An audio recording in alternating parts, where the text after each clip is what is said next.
Welcome to Corazon academy my dear students. আজকে আমরা বুঝাবো যে ফাইনাল অ্যাকাউন্টের ট্রেডিং অ্যাকাউন্টের ফরম্যাট, অর্থাৎ ফাইনাল অ্যাকাউন্টের ট্রেডিং অ্যাকাউন্টে আমরা ছক বোঝাবো। তার আগে কয়েকটা প্রসঙ্গ তোমাদের আলোচনা করে নিই। প্রথমে দেখো, এটা আমাদের ক্লাস ইলেভেনের ট্রেডিং অ্যাকাউন্ট, কিন্তু স্টুডেন্টস কিছু কথা বলে নেওয়া ভালো। প্রথমত বলছি যে ফাইনাল অ্যাকাউন্টে যে ট্রেডিং অ্যাকাউন্টটা, এটা ভালো করে ক্লিয়ার করতে হবে তোমাদেরকে। ট্রেডিং অ্যাকাউন্টের পরে আমরা প্রফিট অ্যান্ড লস অ্যাকাউন্ট আসবো, তারপর আমরা ব্যালেন্স শিট আসবো। প্রথমে আমরা ফরম্যাটগুলো বোঝাবো, তারপর উইদাউট আমরা trading account, profit and loss account, balance sheet, এইভাবে আমরা উইদাউট অ্যাডজাস্টমেন্টটি ছাড়া বোঝাবো। তারপর আমরা অ্যাডজাস্টমেন্টটি নিয়ে বোঝাবো। এ প্রসঙ্গে একটা কথা বলে নেওয়া ভালো যে ক্লাস 11-এ কেউ যদি ফাইনাল অ্যাকাউন্ট ভালো করে রপ্ত না করতে পারে, তাহলে তার পরবর্তীকালে ক্লাস 12-এ কোনো অঙ্কই তারা কিন্তু বুঝতে পারবে না। সুতরাং ক্লাস 11-এর ফাইনাল অ্যাকাউন্ট একটি ভেরি ভেরি ইম্পর্টেন্ট চ্যাপ্টার, এবং পরবর্তীকালে বিকমে যারা পরবর্তীকালে পড়াশোনা করবে, অনার্স নিয়ে ক্যালকাটা ইউনিভার্সিটি বা যে কোনো দিল্লি ইউনিভার্সিটি যারা পড়াশোনা করবে, বাইরে ইউনিভার্সিটি, তারা কিন্তু এই ফাইনাল অ্যাকাউন্টটা ভালো করে কনসেপ্ট নিতে হবে। সুতরাং মাই ডিয়ার স্টুডেন্টস, আশা করি তোমরা আমার ভিডিওগুলো দেখলে আশা করি তোমরা ফাইনাল অ্যাকাউন্টে দক্ষ হয়ে উঠবে, এটা আমি কথা দিচ্ছি। ওকে, নাও স্টার্ট। দেখো, ট্রেডিং অ্যাকাউন্ট আজকে আমরা ফরম্যাট আলোচনা করছি। ট্রেডিং অ্যাকাউন্টের ডেবিট দিকে কি বসে? ট্রেডিং অ্যাকাউন্টের ডেবিট দিকে হচ্ছে ইনডাইরেক্ট এক্সপেন্সেস, অপ্রত্যক্ষ খরচগুলো বসে। মোটামুটি ভাবে এই ফরম্যাটের বাইরে কিছু আসে না। ট্রেডিং এর ডেবিট দিকে ওপেনিং স্টক বসে, ওপেনিং স্টকের টাকাটা আউটার কলামে বসাবে। পারচেস মানে কেনা, পারচেস সঙ্গে যদি রিটার্ন আউটওয়ার্ড থাকে, অথবা তার আর একটা ডাক নাম আছে পারচেস রিটার্ন থাকে, তাহলে কিন্তু লেস করতে হবে। লেস মানে বিয়োগ, লেস মানে কি? বিয়োগ করতে হবে।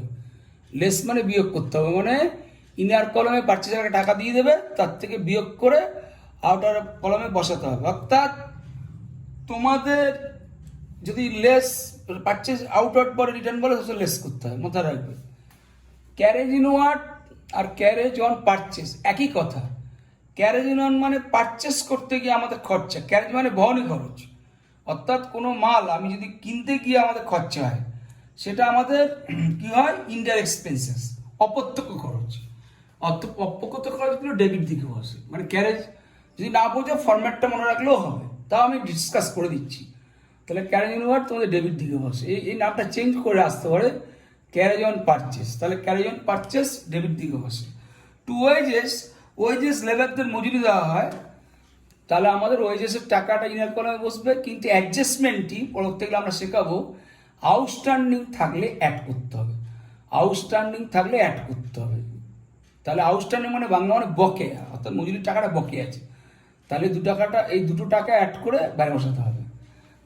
ফ্রেট যদি থাকে, ফ্রেট একটা ইনডাইরেক্ট এক্সপেন্স, তাহলে টাকাটা বাইরে বসবে। মোটিভ পাওয়ার, ফুয়েল, জ্বালানি খরচা, কয়লা, কোল, কোক, গ্যাস, এগুলো ইনডাইরেক্ট এক্সপেন্সেস, তাহলে এখানে বসে যাবে। অক্টরি, তাহলে এখানে বসে যাবে। ফ্যাক্টরি সংক্রান্ত যদি কোনো খরচ হয়, কারখানা সংক্রান্ত খরচ হলে এটা ইনডাইরেক্ট এক্সপেন্সেস, তাহলে তোমাদের ট্রেডিং অ্যাকাউন্টে বসে যাবে। কিন্তু প্রিপেইড বা পেইড ইন অ্যাডভান্স থাকলে লেস হবে। একটি শর্ট টিপস হচ্ছে, যদি তোমাদের আউটস্ট্যান্ডিং থাকে তাহলে অ্যাড হবে, আর প্রিপেইড বা অ্যাডভান্স থাকলে কি হবে? লেস করতে হবে। আউটস্ট্যান্ডিং থাকলে অ্যাড হবে, অ্যাডভান্স থাকলে লেস করতে হবে। আমরা ওয়েজেসের ক্ষেত্রে অ্যাড আউটস্ট্যান্ডিং করেছি, তাহলে অ্যাড করেছি, আউটস্ট্যান্ডিং থাকলে অ্যাড হবে। আমরা ফ্যাক্টরি লাইটিং ক্ষেত্রে প্রিপেইড বা পেইড ইন অ্যাডভান্স থাকলে তোমাদের লেস করতে হবে। তাহলে শর্ট টিপস কি জানলে? আউটস্ট্যান্ডিং হলে অ্যাড, অ্যাডভান্স থাকলে লেস করতে হবে। যাই হোক, আমরা নেক্সট আলোচনায় আসছি। ইম্পোর্ট ডিউটি বা কাস্টম ডিউটি, এক্সাইজ ডিউটি, এগুলো কিন্তু তোমাদের ডেবিট দিকে বসবে। আরেকটা ডক অ্যান্ড ক্লিয়ারিং চার্জেস তোমাদের ডেবিট দিকে বসবে। পরে আমরা এখন ক্রেডিট দিকে চলে যাচ্ছি। ক্রেডিট দিকে এই কটা আইটেম ছাড়া আর কোনো কিছু ট্রেডিং অ্যাকাউন্টে বসবে না। অ্যাডজাস্টমেন্ট আমরা পরে আলোচনা করব। অ্যাডজাস্টমেন্ট দিকে অ্যাবনর্মাল লস আছে, সেগুলো আমরা পরবর্তীকালে আলোচনা করব। আমরা নর্মালি এই এন্ট্রিগুলো ছাড়া বসে না। অ্যাডজাস্টমেন্ট যখন আমরা আলোচনা করবো, তাহলে এটা বাড়বে। কিন্তু নর্মালি এই মূল আইটেম ছাড়া ক্রেডিট দিকে আর কিছু বসে না। ভালো করে মনে রাখবে, তোমরা প্রাইমারি ভাবে শিখছো প্রথমে সেলস মানে বিক্রি, তাহলে ক্রেডিট দিকে বসে ইনডাইরেক্ট ইনকাম, ইনকাম মানে আয়, অপ্রত্যক্ষ আয়গুলো ক্রেডিট দিকে বসবে। আমি ডেবিট দিকে বলেছি অপ্রত্যক্ষ খরচা, ডেবিট দিকে আলোচনা করে দিয়েছি। ক্রেডিট দিকে হচ্ছে indirect income, indirect income, income মানে আয়, তাহলে অপ্রত্যক্ষ আয়, আয় মানে কি সেলস, বিক্রি করলে আমাদের আয় হয়, তাহলে সেলস তোমাদের ক্রেডিট দিকে বসেছে।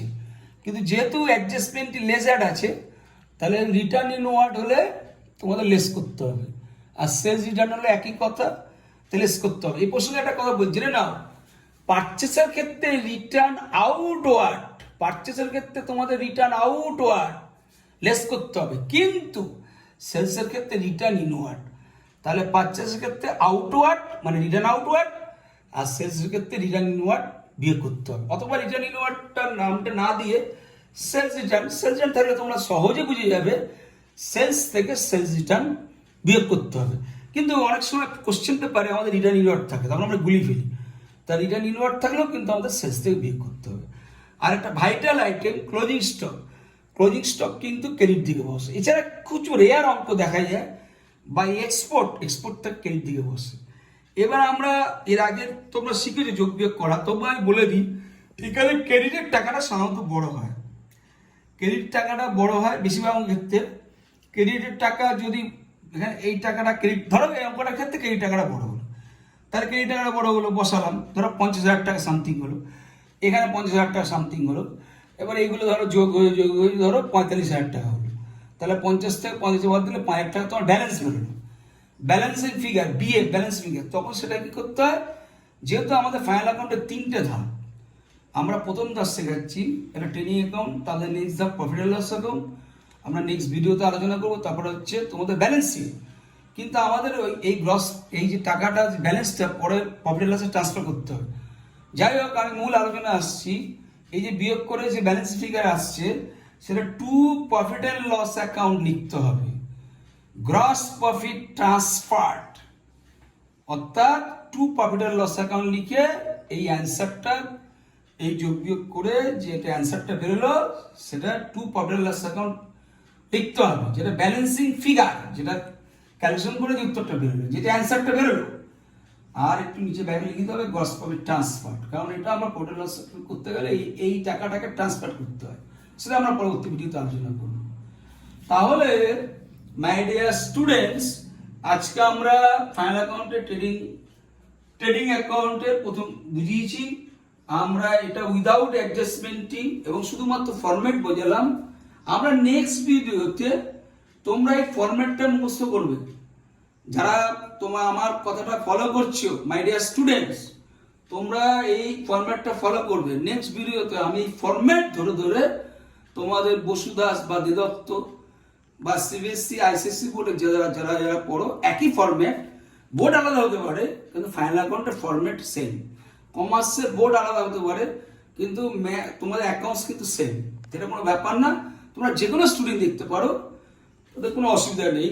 যেমন আইসিএসসি বোর্ডে টিএস গ্রেল দেখতে পারো, সিবিএসসি বোর্ডে তোমার ডিকে গোয়েল দেখতে পারো, ওয়েস্ট বেঙ্গল বোর্ডে তোমরা বসুদাস এবং দেদত্ত দেখতে পারো, কিন্তু লজিক এক, তুমি যে বোর্ডেই পড়াশোনা করো না, লজিক এক, তোমাকে ফাইনাল অ্যাকাউন্ট বুঝতেই হবে। Okay my dear students, thank you. তোমাদের যদি এটা ভালো লাগে অবশ্যই তোমরা লাইক করবে, শেয়ার করবে, অবশ্যই সাবস্ক্রাইব করবে এবং তোমাদের সম ক্লাসে বন্ধুদের জানাবে যে আমরা এগুলো থেকে শিখতে পারলাম, তোমাদের শেখাতে পারলে পড়াশোনা একাডেমি খুব খুশি হবে। Thank you.